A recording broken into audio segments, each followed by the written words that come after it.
It was a sweltering summer day in the bustling city of Los Angeles. The sun beat down on the pavement, warming the air to an uncomfortable temperature. The streets were crowded with people, all hurrying to and from on their daily errands. John, a young man of 25, stood on the corner of the street, watching the world go by. He had just moved to the city a few months ago, and he was still trying to figure out how to make his mark. He had a good job working at a local law firm, but he knew that if he wanted to make something of himself, he had to do more than just work hard. He had to learn how to make people respect him. John had always been a bit of a loner. Growing up, he had never really fit in with the other kids.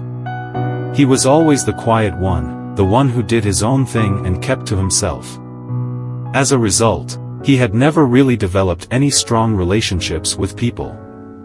He had always been an outsider, and he was starting to understand that if he wanted people to take him seriously, he had to change that.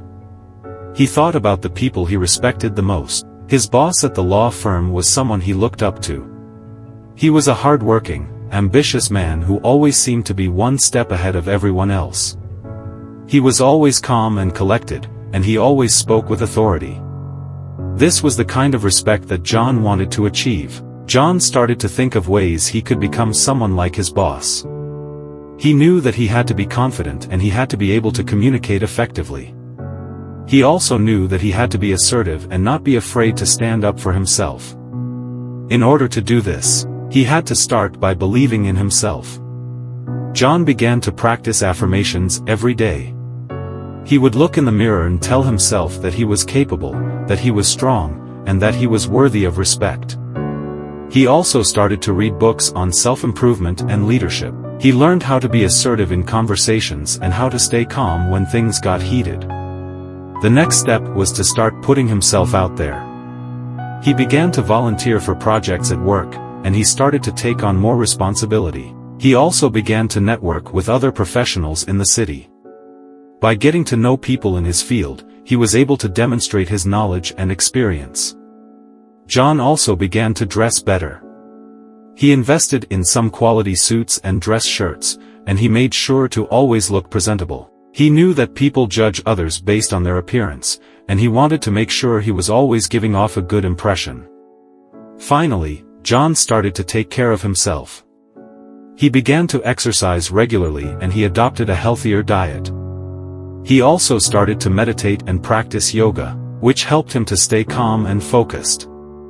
He was determined to become the best version of himself, and he knew that this was the key to making people respect him. It took time and effort, but eventually, John started to see results. People began to look up to him and treat him with respect. He was no longer an outsider, he was an authority figure in his field. He had achieved the respect he had been striving for. John had learned a valuable lesson. He had realized that if he wanted people to respect him, he had to first respect himself. He had worked hard to earn other people's respect, but he had also worked hard to respect himself. He had taken the time to invest in himself and make himself the best version of himself that he could be. And that, more than anything, was how John had learned to make people respect him.